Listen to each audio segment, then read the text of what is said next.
चलिए तो स्वागत है आपका अपने YouTube चैनल पैरामाउंट के अपने YouTube चैनल पे। ठीक है, मैं दीपक सर हाजिर हूँ आप लोगों के सामने इडियम्स ऑफ फ्रेज की क्लास लेके। इडियम्स ऑफ फ्रेज मतलब वोकैब, ऐसी वोकैब जो आपके एग्जाम में धड़ल्ले से पूछी जाती है, आप रटते हो और आप भूल जाते हो। मैं आपको ऐसे पढ़ाऊंगा कि आपको रटना नहीं पड़ेगा। ठीक है, तो ज़्यादा बात नहीं करेंगे और स्टार्ट करेंगे इडियम्स ऑफ फ्रेज की क्लास एकदम रोमांटिक और अच्छे तरीके से, कॉमेडी तरीके से, ताकि आपको पढ़ने में मजा आए और आपको याद हो जाए। ठीक, अभी हम करने वाले हैं top repeated idioms of phrase जो आपके एग्जाम में बहुत बार रिपीट हुए हैं। ठीक है, चलिए स्टार्ट करते हैं। तो लिखा है idioms of phrase by Deepak sir, यानी कि मेरा नाम। ठीक, ओके। फर्स्ट वर्ड लिखा है turn up the nose. Idioms of phrase क्या होते हैं पहले ये समझो। इडियम्स ऑफ फ्रेज का मतलब होता है मुहावरे और कहावतें। जैसे हिंदी में मुहावरे और कहावतें होती हैं। जैसे एक कहावत होती है आपकी, आग में घी डालना। क्या मतलब होता है उसका? आग में घी डालने का मतलब ये नहीं होता कि आग में जाके घी डाल दो, हो गया खत्म काम। आग में घी डालना मतलब सिचुएशन को भड़काना और आग लगाना और लड़ाई लगाना, है ना। इसी तरह ये इंग्लिश के आपके मुहावरे हैं। इडियम्स मतलब मुहावरे और कहावतें। ठीक है, फर्स्ट लिखा है turn up the nose. Turn up the nose का मतलब क्या होगा? ये क्वेश्चन बनेगा, 4 ऑप्शन होंगे आपके एग्जाम में, ए बी सी डी में आंसर देना होता है। एमसीक्यू टाइप आता है आपके एग्जाम में। ठीक है, टर्न अप द नोज देखो, इसका आंसर कैसे याद रखोगे? सपोज मान लो कि मैंने एक सूट पसंद किया, मैं अपनी वाइफ के साथ शॉपिंग करने गया। ठीक है, मुझे एक सूट पसंद आया, मैंने सूट दिखाया अपनी वाइफ को कि देखो ये कितना अच्छा है, इसे ले लो। मेरी वाइफ आई मेरे पास, देखा सूट को और फिर ऐसे किया, मेरा चेहरा देखना, ऐसे किया, "हम्म", और कह के चली गई, है ना। तो सूट देखने के बाद मेरी वाइफ जब ऐसे कर रही है, "हम्म", तो उसने सूट को डिसलाइक कर दिया, है ना। देखो, जब आप किसी चीज को देखकर या सुनकर अपना नोज, अपना जो नोज है उसको टर्न करते हो थोड़ा सा अप, तो उसको आप डिसलाइक करते हो, है ना। जब आप ऐसे करते हो किसी चीज को देखकर या सुनकर, तो ये जो नोज है हल्का सा ऐसे टर्न होता है, हल्का सा ऊपर की साइड, तो इसका मतलब आपने उसे डिसलाइक कर दिया। तो आंसर में आपको डिसलाइक, हेट, ठीक है, या रिजेक्ट, ऐसे कुछ वर्ड लिखेगा। चलिए, तो एग्जाम में क्वेश्चन इस तरीके से आएगा, टर्न अप द नोज। ठीक, आंसर आपके 4 ऑप्शन होंगे कि इसका आंसर क्या होगा। लव होगा, डिसलाइक होगा, काम होगा कि डिफीट होगा। Answer A B C D में देना है। बताइए आप लोग आंसर क्या होगा। सिंपल सा है, सिंपल है, आपको देख के ही पता लग जा रहा है कि आंसर हो गया आपका बी, यानी कि डिसलाइक। ठीक है, आंसर इज बी, डिसलाइक। चलिए नेक्स्ट करते हैं। इसी तरह लिखा है cap in hand. Cap in hand का मतलब क्या होता है? देखिए, आपने देखा होगा आईपीएल के मैचेस चलते हैं आजकल। जब मैच खत्म हो जाता है तो दोनों प्लेयर्स क्या होते हैं, हाथ मिलाते हैं, हैंडशेक करते हैं। दोनों टीम्स के प्लेयर्स जो है वो हैंडशेक करते हैं। तो जब भी जूनियर प्लेयर सीनियर प्लेयर को हैंडशेक करता है, जब भी कोई जूनियर प्लेयर रोहित शर्मा, विराट कोहली या धोनी को हैंडशेक करता है, तो हैंडशेक करने से पहले, जैसे हैंडशेक करने से पहले अपने कैप को, ये जो कैप है इसको हाथ में ले लेता है, कैप इन हैंड करता है और फिर वो हाथ मिलाता है ना। मान लो कोहली को हाथ मिलाने गया, तो अपने कैप को हाथ मिलेगा फिर हाथ मिलाएगा। मतलब क्या कर रहा है? कैप को हाथ मिले के अगले को रेस्पेक्ट शो कर रहा है ना। तो वो जो काम कर रहा है हैंडशेक वाला, इन रेस्पेक्टफुल मैनर कर रहा है। तो आंसर में लिखेगा इन रेस्पेक्टफुल मैनर, या फिर लिखता है आपको रेस्पेक्ट, है ना, शो द रेस्पेक्ट, पे द रेस्पेक्ट। तो आंसर में आपको रेस्पेक्ट वर्ड जरूर लिखता है, रेस्पेक्ट।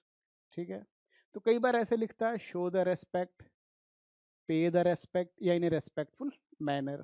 ठीक, चलिए आते हैं आपके एग्जाम में क्वेश्चन इस तरीके से आता है।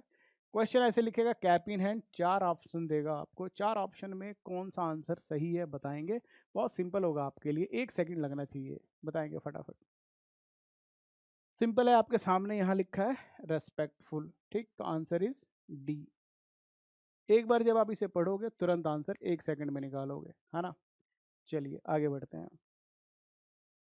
नेक्स्ट ईडियम्स है हमारा throw down the gloves. Throw down the gloves का मतलब क्या होता है? देखिए, थ्रो डाउन द ग्लव्स, आप ध्यान से इस ईडियम्स को देखो। यहाँ लिखा है ग्लव्स, ठीक है। थ्रो मतलब फेंकना, डाउन मतलब नीचे, क्या फेंका? ग्लव्स फेंका। कैसे? तो सपोज मान लो कि कोई सामने कहीं कुर्सी पे बैठा है, कहीं आदमी कोई कुर्सी पे बैठा है और मैं गया, हाथों में बॉक्सिंग का ग्लव्स पहना हूँ मैं, हाथों में बॉक्सिंग का मैंने ग्लव्स पहना है और ग्लव्स पहन के मैं गया और एक बॉक्सिंग का ग्लव्स अपने हाथ में ले रखा है, पूरा सेट बॉक्सिंग का जो सेट होता है ग्लव्स का, एक सेट ले रखा है और एक पहन रखा है। और गया और उसके सामने थोड़ी दूर पे खड़े होकर मैंने उसके सामने ऐसे फेंक दिया ग्लव्स को, है ना, नीचे ऐसे फेंक दिया और बोला पहन ले और आजा, पहन ले और आजा। तो उसके सामने थ्रो किया डाउन, नीचे क्या फेंका ग्लव्स और उसको बोला पहन ले और आजा। तो उसने ग्लव्स को ऐसे देखा और फिर मेरे को देखा और बोला चैलेंज कर रहा है मेरे को। क्या कर रहा है? चैलेंज। तो थ्रो डाउन द ग्लव्स का मतलब होता है चैलेंज करना। तो आंसर में लिखेगा चैलेंज। चैलेंज, ऐसे चैलेंज करना, चुनौती देना। ठीक है। चलिए अब आपके सामने क्वेश्चन इस टाइप से एग्जाम में आता है, चाहे आपका एग्जाम सीजीएल का हो, सीपीओ हो, सीएचएसएल हो, है ना, एफकेट हो, चाहे कोई भी एग्जाम हो इंग्लिश का, जब ये ईडियम्स पूछे जाएंगे तो इस टाइप से पूछे जाते हैं। 4 ऑप्शन होगा, आंसर बताएंगे, बहुत सिंपल है, बिल्कुल सिंपल है। आपके सामने क्या लिखा है यहाँ? चैलेंज। तो आंसर इज डी, कि डी आपका आंसर है। ठीक है, आंसर इज डी। ठीक।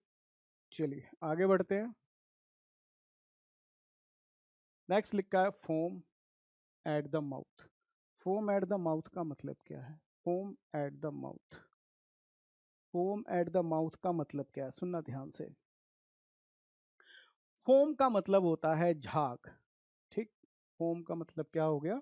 झाग। एट का मतलब पर, और माउथ का मतलब मुंह, मुंह के ऊपर झाग, क्या मतलब है?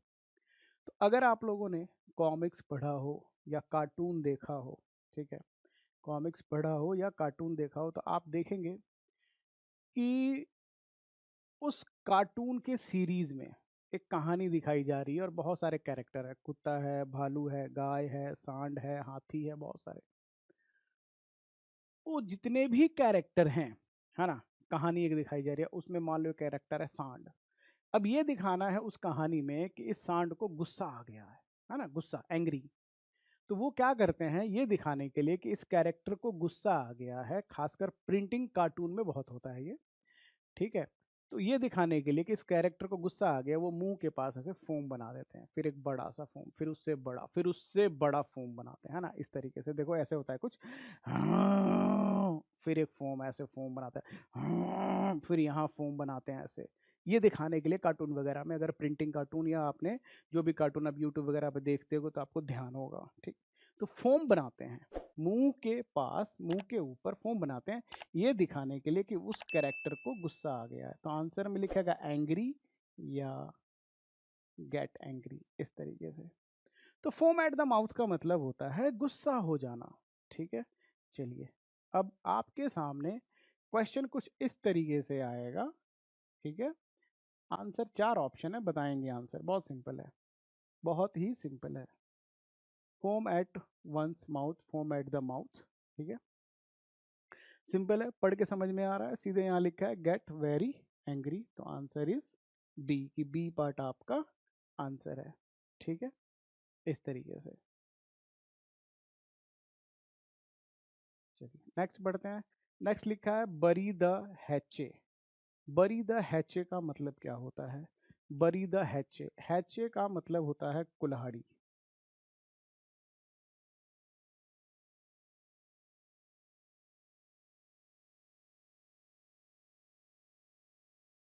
कुल्हाड़ी।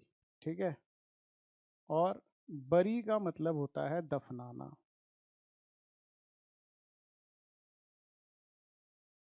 दफनाना, कुल्हाड़ी को दफना देना, क्या मतलब है? ठीक है। तो बरी द हैचे, कुल्हाड़ी को दफनाना। जैसे देखो होता क्या है कि मान लो कि एक गांव है, 2 पड़ोसी हैं उसमें, है ना। वो पड़ोसी आपस में हंसी मजाक कर रहे हैं, हंसी मजाक कर रहे हैं। हंसी मजाक करते करते एक पड़ोसी ने दूसरे पड़ोसी को थप्पड़ मारते और ठा करके ताड़ दे गिरा वो, एकदम से गिरा। फिर वो उठा 2 मिनट बाद ऐसे, थप्पड़ मार दिया तूने यार, अभी तेरे को बताता हूँ मैं। और कह के वो अपने घर में गया, घर से लाठ लेकर आया, और जिसने थप्पड़ मारा था उसको दे धाड़ धाड़ धाड़ 8-10 लाठ तड़ातड़ गिरा दिए। और फिर लठ खड़ा करके पूछता, बता, मजा आया? अच्छा लगा? पड़ मार दिया यार तूने मेरे को। अब जो लठ खाया था वो उठा, कहता बताता हूँ तेरे को। और दौड़ कर गया वो घर में, है ना। जब वो दौड़ के घर में गया तो जो लठ लेके खड़ा है इसको समझ में आ गया कि भाई वो हैचे लेके आएगा, कुल्हाड़ी लेकर आएगा। इसने मतलब लठ फेंका, ये भी घर में दौड़ गया। दोनों एक साथ घर से बाहर निकले, दोनों के हाथ में हैचे मतलब कुल्हाड़ी। दोनों एक दूसरे को काटने पे आ गए, काट दूंगा, छोड़ूंगा नहीं, मार दूंगा, काट दूंगा, है ना, इस तरीके से। अब दोनों एक दूसरे को काटने ही वाले थे, तब तक जस्ट 2 सेकंड पहले गांव का सरपंच आ गया। अरे रुको रुको रुको रुको रुको, मारपीट मारपीट नहीं, काटना नहीं है, गांव में अशांति मत फैलाओ। चलो, कुल्हाड़ी दफनाओ, गांव में शांति बनाओ। सरपंच ने बोला कुल्हाड़ी दफना दो और गांव में शांति बनाओ। एक दूसरे को काट दोगे, गांव में अशांति फैल जाएगी, दंगा फैल जाएगा, लोग घर से निकलने में डरेंगे। तो सरपंच ने कहा, सुनना ध्यान से, कि कुल्हाड़ी को दफना दो और गांव में क्या बनाओ, शांति बनाओ। तो शांति बनाने का इंग्लिश होता है मेक पीस। ठीक है, मेक पीस। तो कहने का मतलब ये है कि ये जो आप बरी द हैचे एग्जाम में 50 बार आ चुका है, और इसका आंसर होता है मेक पीस, फॉरगेट द क्वल्स, है ना, झगड़ा भूल जाना। चलिए स्टार्ट करते हैं।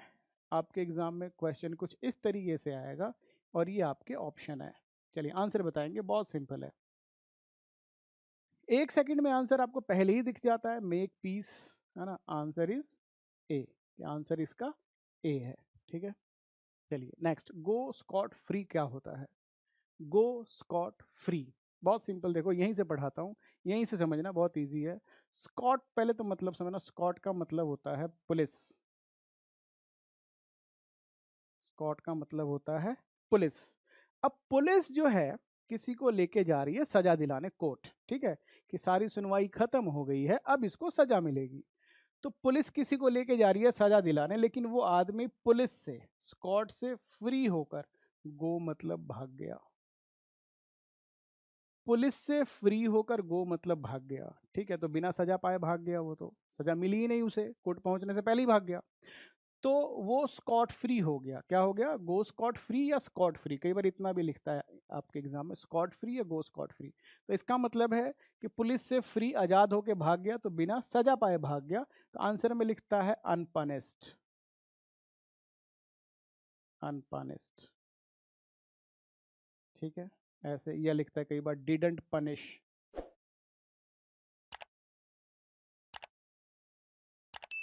या कई बार लिखता है विदाउट पनिशमेंट।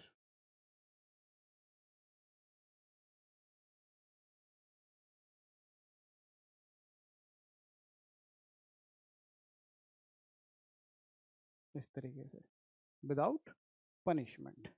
ठीक है, अब आपके एग्जाम में कुछ इस तरीके से ये पूछता है और आंसर बताएंगे क्या होगा। ABCD का आंसर बहुत सिंपल है आपके लिए, ये काफी इजी है। गो स्कॉट फ्री या स्कॉट फ्री, ठीक है, आंसर कौन सा होगा बताइए, सिंपल है, क्या लिखा है, अनपनिश्ड। आंसर इज बी, कि बी इसका आंसर होगा। ठीक है, चलिए next, break the ice. Break the ice का मतलब क्या है? ब्रेक द आइस, आइस ठंडा कूल माहौल है, 6 लोग बैठे हैं, एकदम ठंडा कूल माहौल, कोई एक दूसरे से बातचीत नहीं कर रहा, आधे घंटे, 1.5 2 घंटा हो गया, सब चुपचाप बैठे हैं।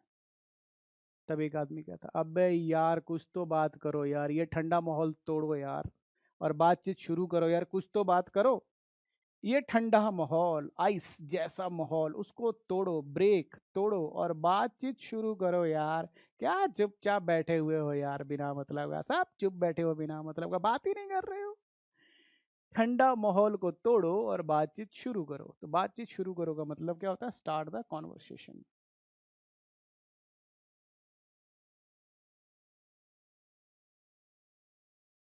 आंसर में ऐसे लिखेगा, स्टार्ट द कॉन्वर्सेशन। ठीक है, चलिए आगे बढ़ते हैं।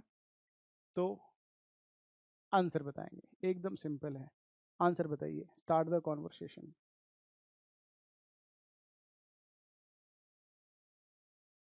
बिल्कुल सही, सिंपल है ना, यहाँ पे आंसर आपका start the conversation, answer is C. ठीक है, चलिए आगे बढ़ते हैं। लिखा है pros and cons. Pros and cons का मतलब क्या है? तो हर चीज का कहते हैं प्रॉफिट और लॉस होता है, प्रॉस एंड कॉन्स होता है, फायदा और नुकसान होता है, हर चीज का मेरिट और डिमेरिट होता है, एडवांटेज और डिसएडवांटेज होता है। आपके घर में चाकू पड़ा है, उससे अगर आलू प्याज सब्जी काट रहे हैं तो उसका प्रॉफिट है, एडवांटेज है। वही चाकू उठा के किसी के पेट में घुसा के उसको घुमा के अंतड़िया बाहर निकाल लिया तो ये कॉन्स है ना, उस चाकू का कॉन्स है कि आपने गलत फायदा उठाया। तो प्रॉस एंड कॉन्स का आंसर लिखता है एडवांटेज एंड डिसएडवांटेज, कई बार लिखता है मेरिट एंड डिमेरिट। ठीक है, एडवांटेज या डिसएडवांटेज या मेरिट एंड डिमेरिट या प्रॉफिट एंड लॉस। चलिए ऑप्शन आपके सामने है, ऑप्शन देख कर बताओ क्या होगा आंसर। एकदम सिंपल है, अगर आप देखिए तो आंसर यूं बनाएंगे, आप यूं धड़ से बना देंगे आंसर, इसको धड़ से।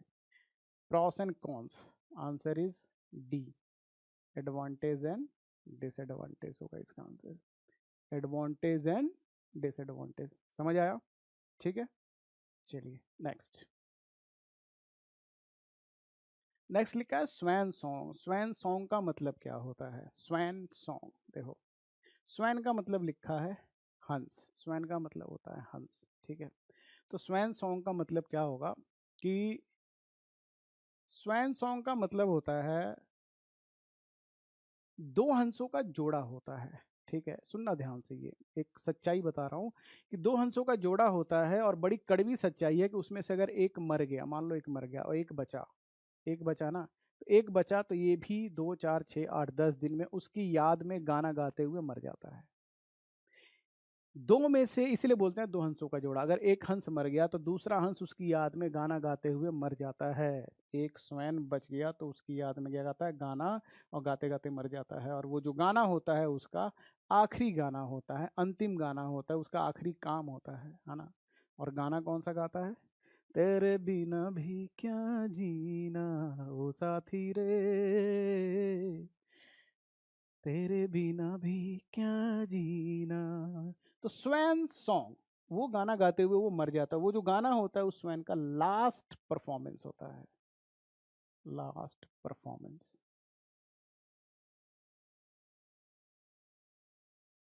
ठीक है, लास्ट परफॉर्मेंस, वो जो गाना होता है उसका अंतिम गाना होता है। तो मरने से पहले किसी का किया गया लास्ट काम स्वैन सॉन्ग कहलाता है। जैसे मान लो किसी ने ब्रिज बनाया, किसी ने नॉवेल लिखी, किसी ने फिल्म बनाई, किसी ने मरने से ठीक पहले कोई बढ़िया काम किया है ना, किसी ने बिल्डिंग बना दी, तो मरने से पहले किया गया काम स्वैन सॉन्ग कहलाता है, लास्ट परफॉर्मेंस या लास्ट वर्क बोलते हैं इसे हम लोग। ठीक, सिंपल है, आपके सामने ऑप्शन है, बताएंगे कौन सा आंसर होगा। एकदम सिंपल है, एकदम आंसर क्लियर है। Answer is last performance, answer is D. ठीक है, आंसर इज डी। चलिए आगे बढ़ते हैं। टेक अंडर द विंग्स का मतलब क्या होता है? Take under the wings, take under the wings का मतलब, ये हमारी आज की क्लास का लास्ट ईडियम्स है। Take under the wings, wings का मतलब होता है पंख। ठीक है, तो आपने देखा होगा बहुत तेज आंधी तूफान आता है ना, तो जो पंछी होते हैं अपने पंखों को ऐसे खोल लेते हैं, खोल के बच्चों को, अपने बच्चों को ऐसे बॉडी के साथ चिपका लेते हैं है ना, और चिपका के उस पंखों के अंदर से ऐसे ढक लेते हैं, उनको पूरे ऐसे ढक लेते हैं और ढक के 2 ढाई घंटे ऐसे ही रहते हैं। फिर जब बारिश खत्म हो जाती है तो फिर ऐसे फिर उठाते हैं, हाँ बारिश खत्म हो गई, धूप निकल गया है, अब जाओ खेलो, है ना। तो वो जो पंछी होते हैं जो चल पा रहे हैं, उड़ नहीं पा रहे हैं, तो वो क्या करते हैं अपने बच्चों को, जो चल पा रहे हैं बच्चे, उड़ नहीं पा रहे हैं, तो अपने बच्चों को पंखों के अंदर रख के उस आंधी तूफान से बचाते हैं। तो वो क्या करते हैं, बच्चों को पंखों के अंदर, टेक मतलब रखना, रख के आंधी तूफान से बचाते हैं। बचाने का इंग्लिश क्या होता है? प्रोटेक्ट। तो आंसर में लिखेगा प्रोटेक्ट। ठीक है, प्रोटेक्ट, इसका मतलब होता है प्रोटेक्ट करना। चलिए, तो आंसर में देखिए आपके सामने सिंपल है, question number 10, answer is B, protect. ठीक है, answer is B, protect. Protect इसका आंसर आता है, टेक अंडर द विंग्स। तो इस तरीके से, सिंपल तरीके से अगर आप वोकैब पढ़ेंगे तो आपको बहुत जल्दी याद हो जाएगा, मज़ा भी आएगा, ज़्यादा टाइम भी नहीं लगेगा आपको, और धड़ाधड़ आपके एग्जाम में भी ये पूछे जाएंगे। ठीक है, तो ये था आज का आपका इडियम्स ऑफ फ्रेज का क्लास। मिलते हैं जल्दी आपसे पैरामाउंट के इसी चैनल पे और भी वोकैब के साथ। ठीक है, कैसा लगा नहीं लगा आप कमेंट में ज़रूर बताना। Thank you very much.